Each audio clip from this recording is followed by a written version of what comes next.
your channel. Let's see if I'm live. I have OBS over here. I think I'm live. Am I live? I have not gotten a notification, have I? Let's see. Now live on your YouTube channel. Let's see how it looks. That's what I'm trying to see. Guys, I'm working on my MacBook here, so let's see how it looks. And if I get feedback and stuff. I'm live. Let me just make sure my browser looks okay, and then we'll get started on the podcast.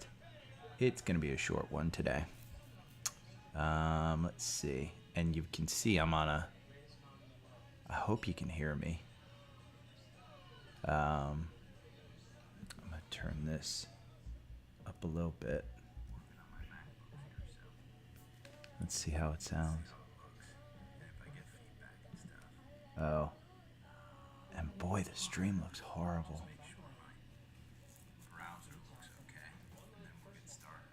No thanks.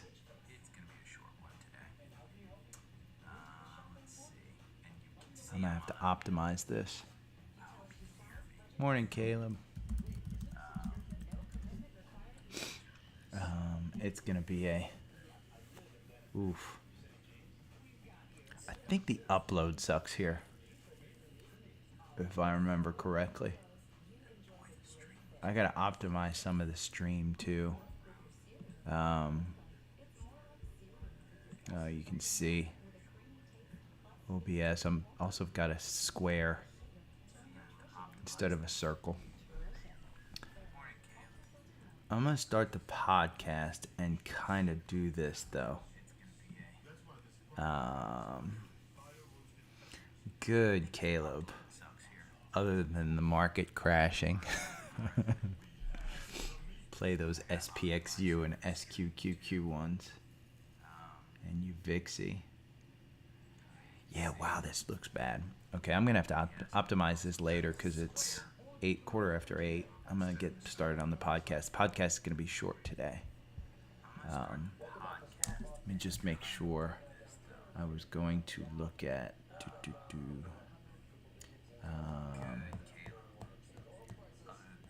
and I got to turn down this...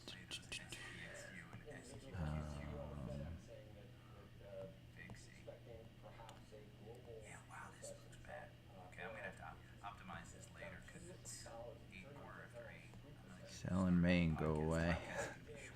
That was the way to go.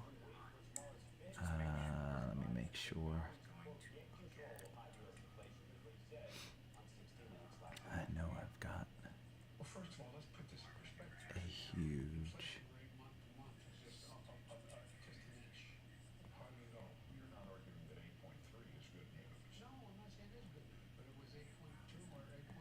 I didn't watch the Biden interview last night. For an 80-year-old man, that guy's still put together. Not saying he's well put together, but for 80, man, I hope I'm that clear and driven at 80. Oh, where is this? I'm looking in my notes for all of my energy and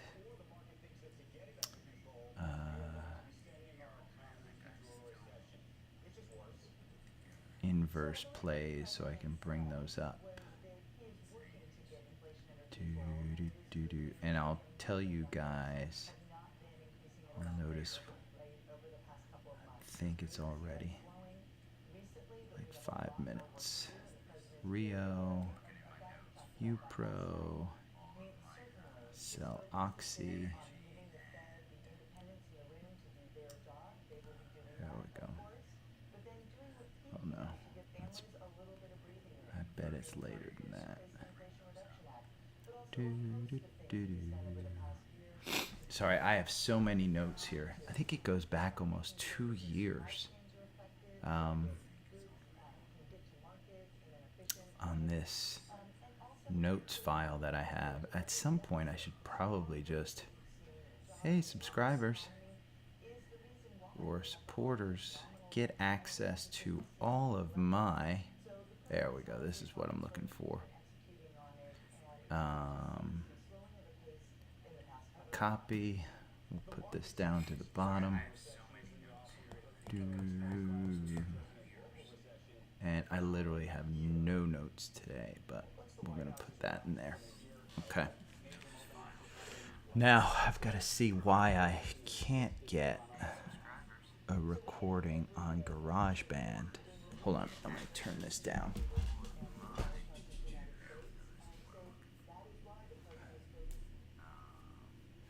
Okay, we've got that turned down. I'm going to turn this down so that I can't hear that. And then there is no. Oh man, why is there?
Phone.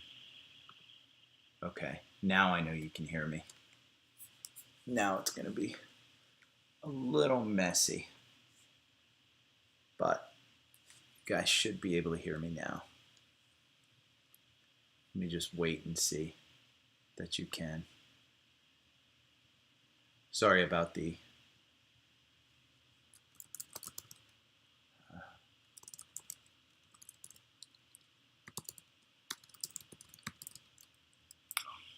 there we go. Okay, now I know you can hear me. There we go.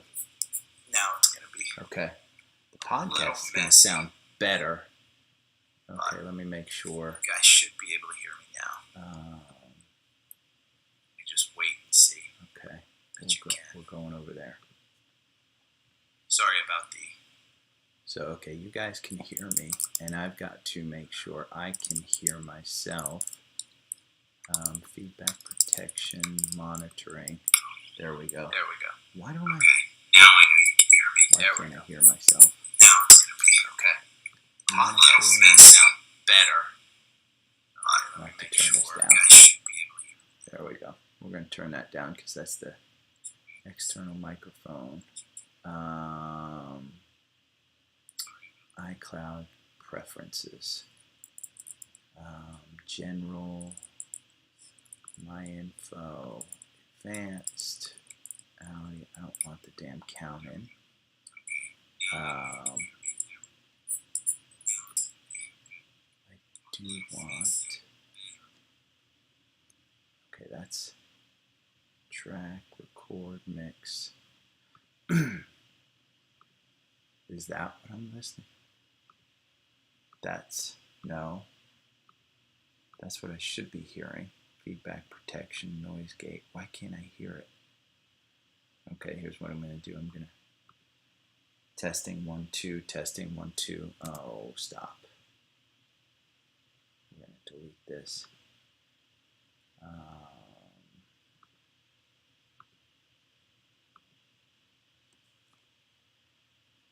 Delete. Whoa.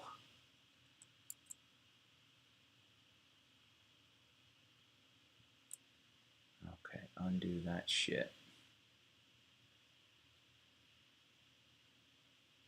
Boo, boo, boo, boo. Sorry guys, I'm still dealing with some problems here. Ugh, not quit GarageBand, quit GarageBand. Don't save. Then we're going to go over here. Open this up. Oh, man, this is... Sorry to be so unprepared, but this is what I do. Okay, GarageBand. There we go. There's GarageBand, okay. And we've got all of that. We've got the Yeti microphone. I don't know why. Let's see. I'm going to pull this all the way back to here. Compressed vocal.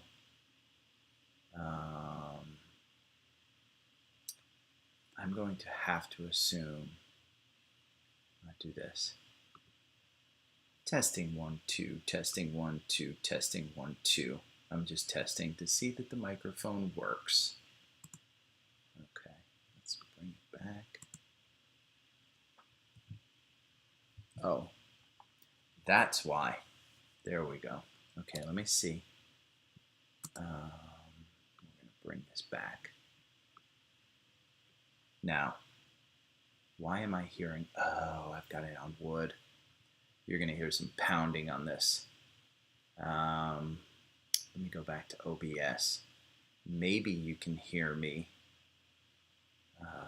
Let's try this. Yeti. Maybe you... Oh, yes. Now you can hear me on both. Perfect. I think you can hear me on both. And it's through the Yeti, so it sounds a little bit better. OBS Studio Release. I don't care about that. Okay, we are... I think I'm about 10 minutes in on YouTube Live. Okay. Still working, I think. Okay, we're going to go. Man, why is this? I guess it's... Oh. Is it some type of... It shouldn't be. Why am I getting... Ugh, I'm getting cutouts. Hold on one second. And is it because I'm listening the noise gate? Maybe it's noise gate? Or is it the compressor that's bringing this in? Let me see. Compressor. We're going to bring the compressor up. We're going to assume that the gain is down a little bit, but I think it's the noise gate. I think it's the noise gate that's cutting out. Okay. There we go. Okay. I'm going to start the podcast now, guys. I don't know if I can see how long I've been in. I think it's 13 minutes. Okay. I've been streaming for 13 minutes. Okay. This is the problem. I'll be better. By the way, the worst part is I am traveling tomorrow, guys, and which means I'm not going to do a podcast. But this one's going to be kind of quick because, guys, if you don't know, the market's kind of crashing. So there's no good news in the market. So let me get this all set up. Damn, with all these chords. Sorry about the noise. I can hear it myself. Hold on one second. Let me put this.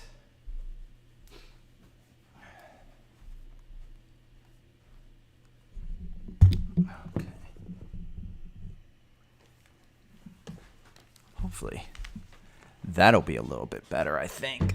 I think it will be a little bit better. Yeah. Okay, that's better. It's up on a platform. Let me just make sure my OBS. Where is OBS? There it is. Okay, so you still got me on camera. We got that there. Okay. We're all set, guys. Yeah. Campbell's, we are. Yeah. I think we're retesting June lows, if not lower. So, okay, let's start the podcast here. Good morning. It's Monday, September 19th. My apologies to everybody that I was off on Friday. I drove from Atlanta up to New Jersey, and I'm recording the podcast now. I'm doing it live on YouTube, and my apologies. If you tune into the live stream, just remember, it's about 15 minutes I was streaming on YouTube before coming on the podcast. And part of the reason for that was I was just not ready. I was kind of goofing off, if you will, all weekend. Saturday was a recovery day from an 18-hour drive, I believe, with 2 dogs, an electric car, and 2 hours of traffic in Washington. By the way, if anybody lives in Washington, D.C., I don't know. I live in Atlanta, which has an enormous amount of traffic, but it's nothing compared to Washington, D.C. So hopefully I brought my Yeti microphone up. The podcast hopefully sounds pretty good, better than when I do it at my my parents' house. I will probably be recording, and I'm going to change this compressor a little bit because I think it's a little bit loud. But I'll be recording maybe just the podcast, maybe not YouTube Live with the screen. I might be doing YouTube Live with just a camera in my hotel room. I'm traveling to Pasadena tomorrow for Major League Soccer, so I'll be there. And then, but overall, guys, the market's ugly. We got news of FedEx on Thursday night, which you guys saw crashed the market on Friday. FedEx said, hey, the FedEx CEO essentially came out and said, hey, we're going to see a worldwide recession. And while the futures opened up last night kind of flat, they have since tanked. Crypto is at its lowest level for a while now. So you're seeing crypto just crash. But we'll go over some stuff. Here's what I'm seeing, and this is what's interesting. And for those on YouTube, you're seeing I'm sharing Tesla, and Tesla right now is still in a buy. It hasn't gotten you out from this. I think it's 296. TrendSpider's pulling it up. Part of the issue of me, by the way, doing the podcast on my laptop is it's going to be a little bit slower than my home computer. So pulling up TrendSpider is going to be a little bit slower. Plus, I'm at my parents' house, which has a significantly slower upload and download speed than what I have at my house. I kind of have supercharged internet at my house. But you're seeing here, and I often talk about it, there's a button hook at the end of most of these MACD runs. And essentially you're seeing a little button hook create right here.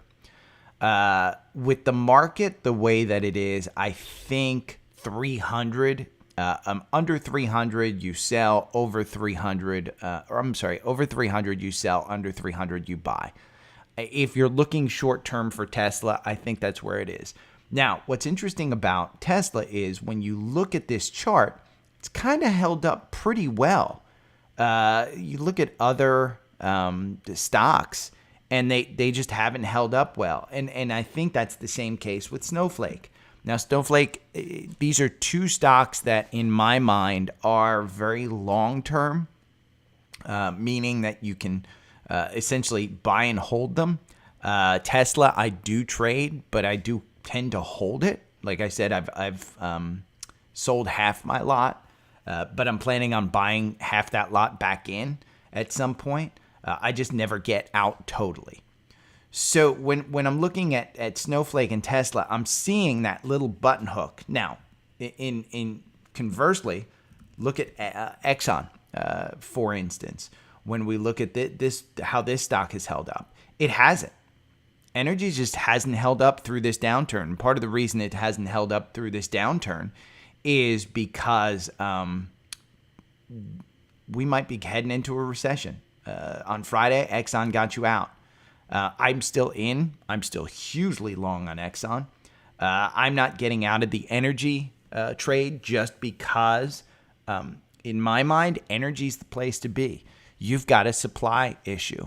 China's starting to open back up. I saw an analyst or heard an analyst over the weekend that said energy, even during recessions, hasn't gone down as much as the market. So at 91, you're down 2% on Exxon. Freaking buy it all day long. I think by the end of the year, you'll be at 100, 120. Even though the short term, remember, my algorithm is a short term algorithm. So it's not something that goes long term. It's not something that is used for day trading. It's a swing trade. It's 1 to 7 days. That's typically what the algorithm for most stocks will tell you. We've gotten crazy runs on things like LNG, on things like Boyle. With the algorithm, that's part of the art of finding and scanning stocks, is trying to find those ones that will go on runs. Let's look at LNG. LNG got you in at 163, 165. It's down at 167. Part of the reason that natural gas is coming down is because Europe, with their natural gas, there's some fear within the U.S. government that some exports will raise the price here locally. So with that, there might be some restrictions on LNG actually taking cheap gas out of the U.S. at $8, $9, which again is fairly expensive to us here in the U.S., and selling it overseas for 70, 80, 100, 500, whatever dollars in Europe. Because it is expected to be a cold. I have friends in Germany right now, and they're basically telling me that Germans are telling them it's freezing for this time of year right now. So my friends have had to buy winter clothing. So Tesla, Snow, and I think the energy trade, and we'll kind of go over the energy trade here a little bit. But energy right now, you look at the Cheniere. I like it here. Again, it's got that button hook. So I think it's probably coming down. When you look at the MACD, and you guys can see on my MacBook, it's just hard to kind of see some of this TrendSpider stuff. But I expanded the MACD, and it's coming down towards that strike line. If it comes down towards that strike line again, you're going to see this RSI go from 52 probably into the 30s. At that point, LNG, again, these guys are making a ton of money. I don't think this is a bad portion of where to buy it. When we look at a daily, let's look at a daily at this one. You're still not coming down. Again, the 4-hour chart's going to react quicker. But you look at that daily, and it's just, we'll move this down here. We'll move this. There we go. Let me move it down a little bit. Oh, come on. There we go. And you can see the daily, it's kind of gone through that rise, got that button hook. It's going through that rise, kind of come back down again. But it's sitting right at that 21 day. So do I think that this is something that's going to crash back down to the volume levels here at 130 or so? I think you could see something like that just because you've had such a crazy run on this. I'm looking for the volume. There we go. Let's pull this back to here because I want to see where everybody's holding it. My computer is struggling with the streaming, the podcast recording, and all of that. We're going to pull that right here. This isn't TrendSpider. This is my computer being the slow poke.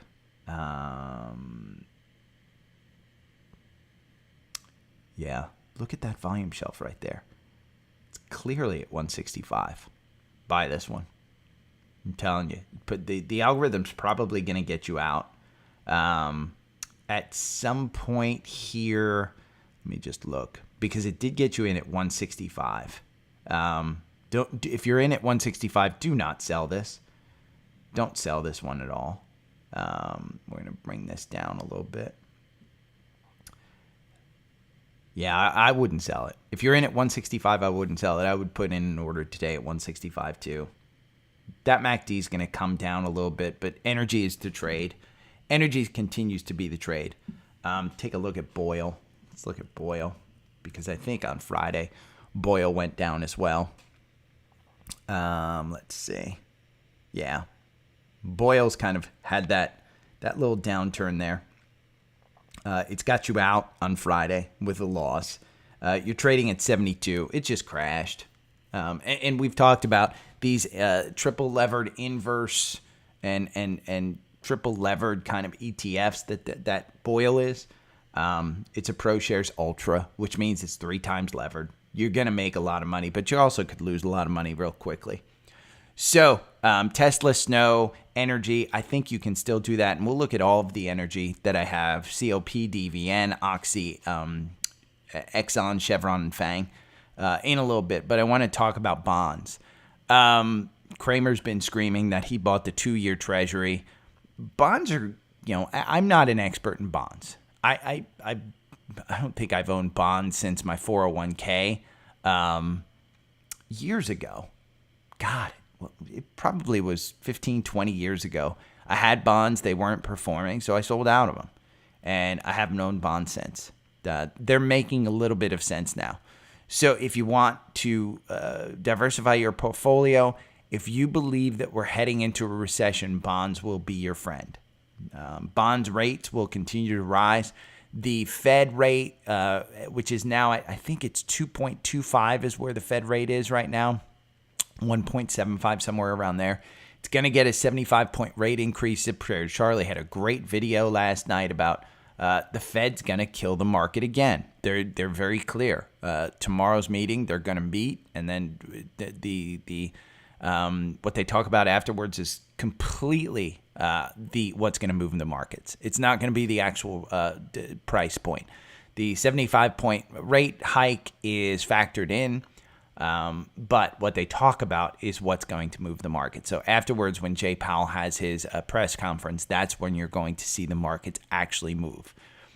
When he gets very hawkish and he starts saying, yeah, we're going to continue to push this market, you're going to probably see things go down. So in that respect, I would say keep your SPXU, keep your SPXL, I'm sorry, not SPS, XPSU, SQQQ, and the SARK. I think SARK, in my mind, is probably one of the best ones, because as he raises interest rates, those ARK funds are going to get killed because growth will get killed. And so this SARK will probably go up. And what you're seeing, I'm looking at it on the screen right now. Look at that upturn. So as we start to go down, that upturn may start to actually go up. So I mean, look at that volume shelf creating right there. It's kind of creating for another breakout.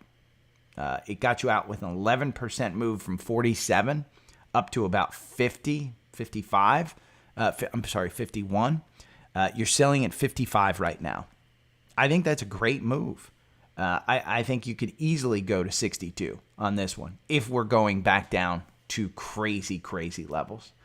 You look at kind of where we were back in June, and we were at 66. So at 55, it's not a bad. If we continue to go down and you're buying at 55, continue to buy it. I think at 55, 56, this is probably the one that I would look at because it's the most highly levered towards growth. SPXU will probably go up as well as QQQ, but all of those are your friends. Now, on the bear market bounce that you're going to see, UPRO, SPXL, TQQQ. those are your friends because those are bulls. So again, it's UPRO, SPXL, and TQQQ. Those will be your friends. The bear market ones. And by the way, if you want to look these up, just Google bear market ETF. You'll find them. They're nice and easy to find. Crypto crashing on regulations, which means there was an inverse Bitcoin ETF that I had. I'll have to look that up. I'll put that in the show notes. But I'll look it up. I'll put it in the show notes. You know what I'm going to do? I'm going to do YouTube short on the Bitcoin short ETF. Let me write that down. YouTube short on Bitcoin short ETF. I'll do that as a YouTube short. Subscribe to my YouTube channel. Trying to get you guys just, I don't necessarily release the numbers of the podcast, but it is, in the thousands, very high thousands of listens, and YouTube doesn't have that great of an interaction. So, I do think that YouTube is better. I was on there 15 minutes early this morning. I'll probably stay on there a little bit. Maybe record a Bitcoin short ETF where I kind of just use my phone and look at that. But crypto is down. It's down based on Biden last week released some guidance on regulation, which was not good. Kind of shows that they just don't understand Bitcoin and crypto. So that's why it's down. I would consider it probably also down because people are just getting out of risk assets. We're at that point now where UVXY probably makes sense. And I should pull up. I have my Active Trader Pro up. I just couldn't share it because I can't share my screen, so I'm sharing Safari instead. But UVXY has you in at $10.40. It's where you're trading right now. This sell-off has not been crazy for the volatility. It has been crazy for the point spreads, but it hasn't been crazy for volatility. That's why you've seen UVXY not necessarily go crazy down. The other thing I wanted to bring up is the weekly stock pick. I know I tweet this out and I put this on my Instagram, but weekly stock pick guy, he great newsletter. If you guys aren't subscribed to that newsletter, it comes out on Saturday. It is a great summary with charts and just stories and analysis. Particularly a great one of what's gone on in the S&P and other places. Garbage truck, sorry. But his pick for this week is United Healthcare. And ironically, his pick for this week had a MACD cross up at 518. So 518 on this one. I know I've said, hey, I think it's probably a buy closer to 500. Honestly, healthcare is going to fly. Healthcare, when we go into a recession, you're going to see healthcare fly. So UNH this week, he typically gets in on options beginning of the week, but he puts significantly tight stop losses. So he's able to get out just in case for some reason, say some central bank comes out and says, yeah, we're not seeing any recession. They come out and they do something crazy like that. Yeah, you'll see UNH probably go down. But he has stop losses in place. He tells you where he's going to stop loss. He emails you out. Fantastic newsletter. Sign up for his newsletter in his you can either go to his Instagram. I posted a lot on Instagram. If you want, just reach out to me. I'll kind of send you the link. But I wanted to make sure that you knew this is one of the first times since I've been friends with him that his weekly stock pick has had a MACD cross up on about the same time. So I think UNH, I'll probably put some money into UNH just because I'm traveling tomorrow. And this isn't a trade. This is probably going to my long-term / swing trade. if I make 10, 15, 20% on this one in a month, I'll probably get out.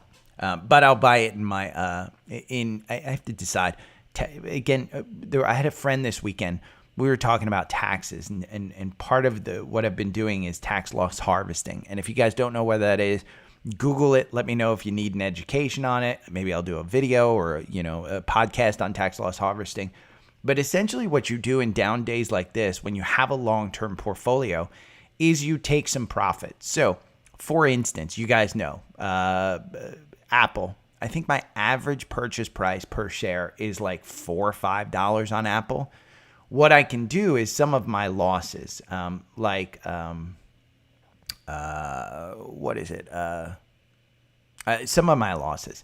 I think CrowdStrike. I may have some recent losses on that one. And if I wanted to sell CrowdStrike just because of the valuation, say I have 500 shares of CrowdStrike and I bought at 200, but it's trading at 150, and I have a $5,000 loss. What you can do is you can take that $5,000 loss on CrowdStrike and sell some Apple. And sell some Apple to kind of write those off. Now, they have to be, if you're doing it in a brokerage account, it has to be both long-term or both short-term. There's some certain tax reasons and things you should definitely look at trying to do. But for instance, rebalancing, it's fantastic. You can rebalance on some of the losses. I'll give you a great, for instance, in mind. And I've recently started to do this. BABA. I hold BABA long-term. I think my average purchase price is like $213, and it's trading in the $80 range. I sell my BABA at a loss, and I sell my Apple at a huge gain. I don't have to pay the taxes on the Apple. Simple as that. It's a perfect way to get out of BABA, take that loss, and actually use it against some of the gains. It's called tax loss harvesting, and I'm not a tax professional. This is my own situation, not yours. Figure it out on your own. Go to a tax professional, but it's a great way to try and get some. And I can't pull up Active Trader Pro, but it's a great way to actually use some of your losses to actually make some of your gains and write it off. Because, like I told my friend, saving on taxes is as much a win as on a trade. Because if I can save 20% on long-term taxes, fantastic. It's 20% gain that I made. Now, I've lost money, so it's not like I've actually made money. I'm just making it a wash, but I saved 20% on the taxes. So that's one. So let's go over the energy right now. COP is at the top of the list. ConocoPhillips. This is an oil producer. COP is one that I particularly like. They're going to take oil out of the ground and make money anywhere between above $40 a barrel, I think. You've got next dividend date coming here on September 29th. The algorithm makes you 146%. The average win is 16%. You've been in this. Now, let's see. You've been in this since 87.53. It's at 113 right now. It's not getting hit as much as the others. You can see it's kind of held up because, and let's go to FinViz and type in COP. I will give you the official ConocoPhillips. And I need to start interacting with you guys on YouTube. Yeah, you guys aren't chatting much. There's still 5 people watching. And by the way, how many thumbs up? I've got 5 people watching. 2 of them have hit thumbs up. So hit that thumbs up. PE on ConocoPhillips, 9.31, which is, low. Year-to-date performance, 58%. You are 8% away from your 52-week high. I completely think we beat that 52-week high at some point. You can see the upgrades. Price targets 110, 135. Yeah, this is funny. They brought down the buy to neutral, but they raised their price target from 110 to 135. ConocoPhillips explores for, produces, transports, and markets crude oil, bitumen, natural gas, liquefied. You're basically in the nat gas and oil with ConocoPhillips. Great company to buy. Let's look at Devon. Devon Energy, highest dividend payer in the S&P. Their ex-dividend date, did it come up, or is it? I think it's this week at some point. It's still pulling it up. You can see this one hasn't held up in the downturn. Yeah, it was last week, the ex-dividend date. So your next catalyst is the earnings November 1st. But it got you out, 72. I haven't gotten out of this one, but I said anything under 70. I think it's at 66. Buy it. Over 70, sell it. It's hugely down.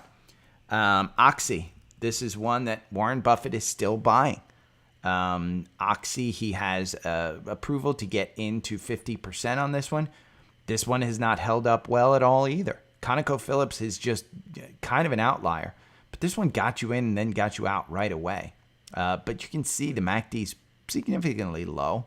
It's trading at about $62. I'd say get in. Anything under 60, buy it. Over 60, sell it.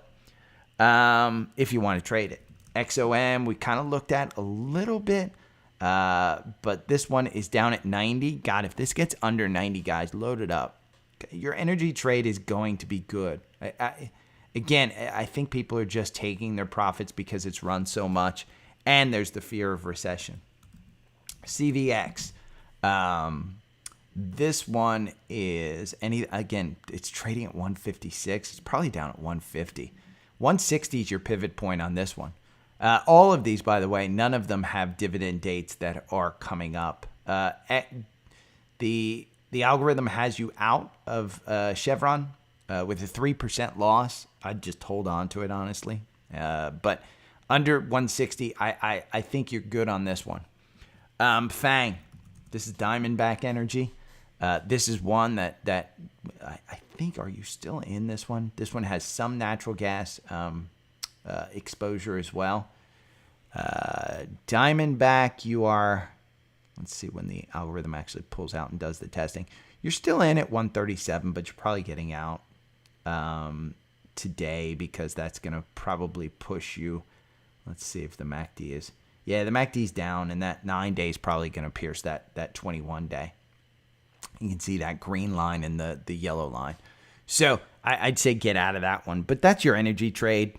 As far as scans go, there were two that were interesting to me. First one is one of my favorites, Qualcomm. And you guys know I've looked at chips. And Qualcomm is one that at 125, I think you've hit kind of a bottom here. And we can look at this one on FinViz. Qualcomm is one that when you look at the chips, it's fairly priced. The PE is 11. The forward PE is 9. It's a 2.4% dividend. You are 5% above your 52-week low, but you're 35% below your 52-week high.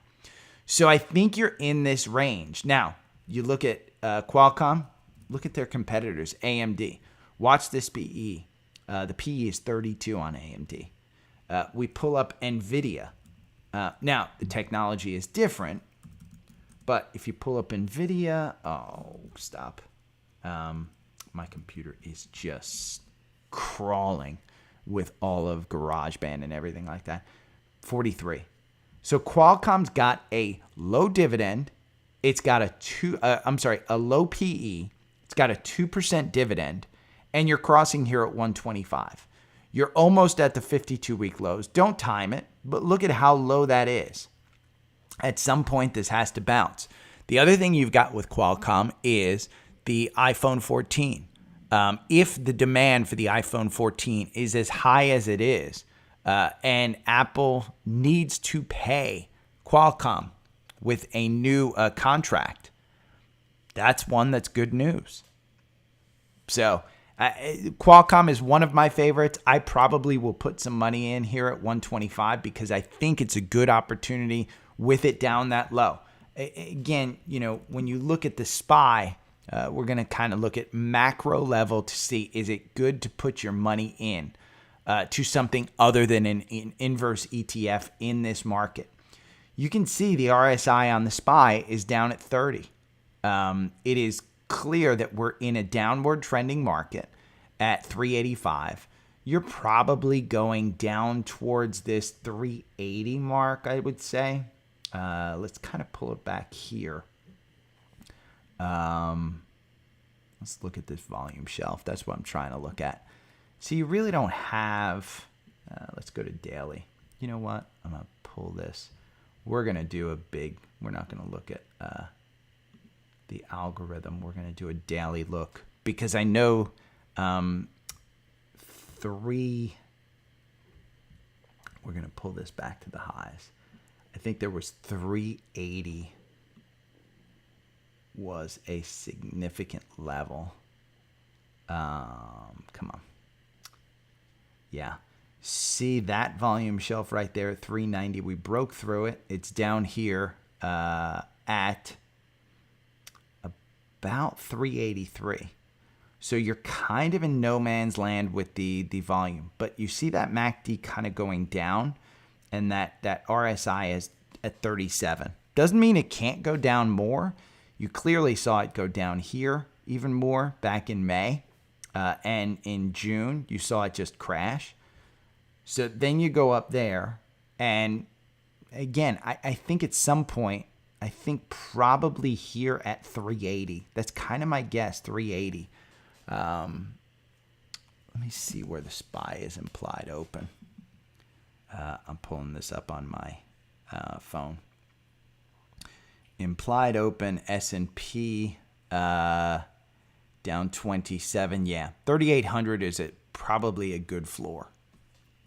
So I think that's a good one. So I think that, you know, again, if I'm putting money in, I'm probably putting it into I'm gonna try and pull up the strategy tester. Guys, give me 1 minute. I'm not even hitting pause on this one. I'm just gonna let the dogs out. Hold on 1 second. Okay, there we go. Go out there. Go on. Okay, you guys got to listen to that one. You guys got to listen to the dogs being let out on the podcast as well.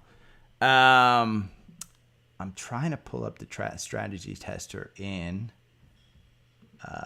TrendSpider so I can show you the SPY. And SPY right there. You're out of it, but see that downward trend? Yeah. It looks ugly. I think it's oversold. I think I'll probably put money into Qualcomm. I'll let you know. Actually, if I do it, it's not. Yeah, Mondelez is one. So the next one that looked interesting to me is Mondelez, MDLZ. And it's not one that I was familiar with at all. So I want to read you the description in FinViz. Mondelez, through its subsidiary, manufactures, markets, and sells snack foods. And we talked about snack foods being, the food shortage in Ukraine. If stuff works out, that there is a food shortage. You can see Cowen initiated coverage September 14th, outperformed target of 71. April, Credit Suisse outperformed target of 70. So they have a $70 price target on them. They are currently at $60, and they crossed up here at $60. Their ex-dividend date is coming up on September 29th. They have a dividend payout of 2.55% annually. Year to date, they are down 9%, so they're beating the S&P. They are 13% off their 52-week high, but they're only they're 4% above their 52-week low. So it trades in this range. Now, do I think you can get 60 to 66 with a 10% gain? I think so. Again, with a recessionary period, with costs coming down, with the dividend date, with the earnings date coming up, if you get some type of pre-announcement from these guys, the algorithm loses you 1%. Buying and holding makes you 7.29. The average win is 4%. So if I were to trade this one, I'd probably look at 5% instead of a 10% move. So instead of 60 to 66, I would look at 60 to 63. But in my mind, because you're off that 52-week low, I think you're safe in this one. So if you want to trade something, Mondelez is probably a pretty good trade. So those are the two scans. That's where you're going. I will be traveling tomorrow. Wednesday, I may do the podcast since I'm on the West Coast, but it might just be a podcast. It might not be YouTube. I will definitely keep you updated on Instagram. I will keep you updated on Twitter.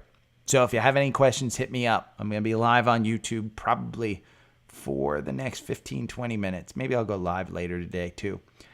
Tune in, and thanks for listening. Take care. Okay. We're going to export to disk. Hopefully that sounds okay. Guys, I was completely, you guys on YouTube, unprepared for today. Just so you're aware. Okay. Who on YouTube's got anything for me to... Let me make sure. Can you guys still hear me? Okay, let me make sure I'm still on. Okay. Yeah, you can still hear me. Okay, who on YouTube has any questions? Qualcomm, buy Qualcomm. I still think energy is going to soar. I think you're seeing it down only because KOLD is way up, by the way. Oof. I just saw it pass.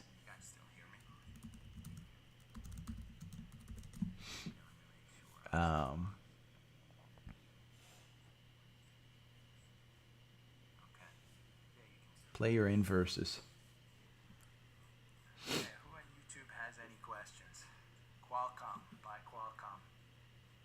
I still think energy is going to soar. I think you're seeing it down only because KOLD is way up, by the way. Oof. Mondelez. Just saw it pass. Still bouncing.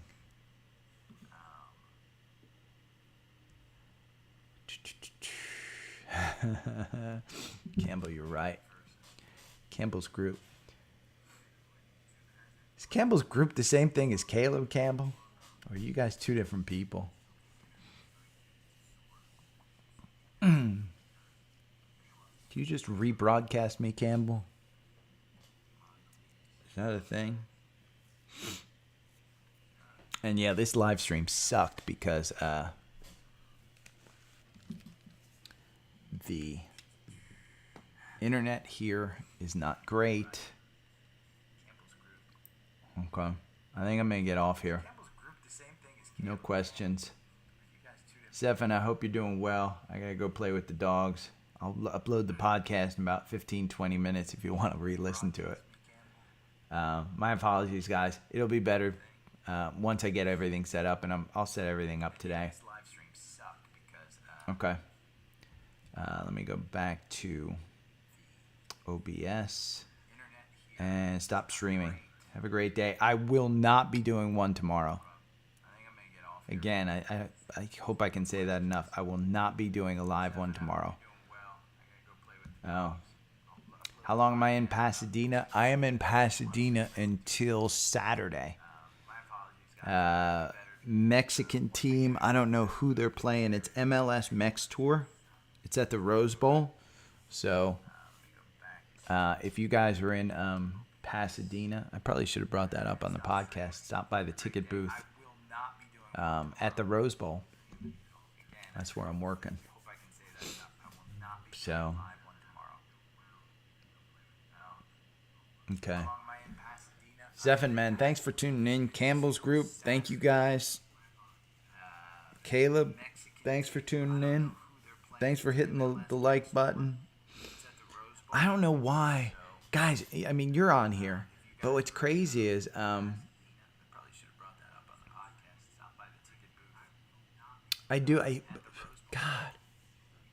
10, 15,000 listeners on the podcast and only a few hundred here on YouTube. I would think people would want to see it. That's what I was getting questions about. You out in California, Zephan? I don't know why. Guys, I mean, you're on here.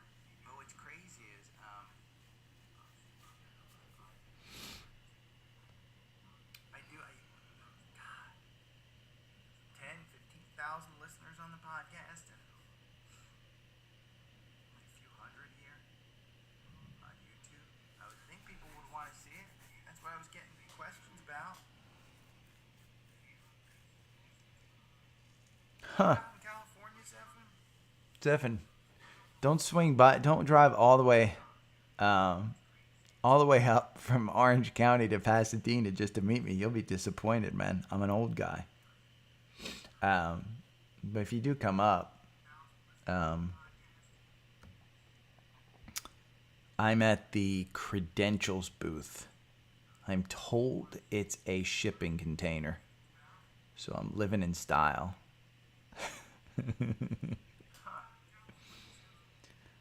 I lived in just so you know, Zephin, I lived in Palos Verdes. I was in charge of the marketing for Cox Communications in Orange County and God, what county was Rolling Hills Estates, Palos Verdes. I worked in Palos Verdes. That was, yeah. Keep laughing, Zephin. 120 degrees out in the middle of the freaking desert in a shipping container. And my boss tried to talk me out of it. He was like, you're crazy if you want to go. But it's money. Okay, guys. I'm heading off. I got to have some breakfast. Take care. Talk to you guys later.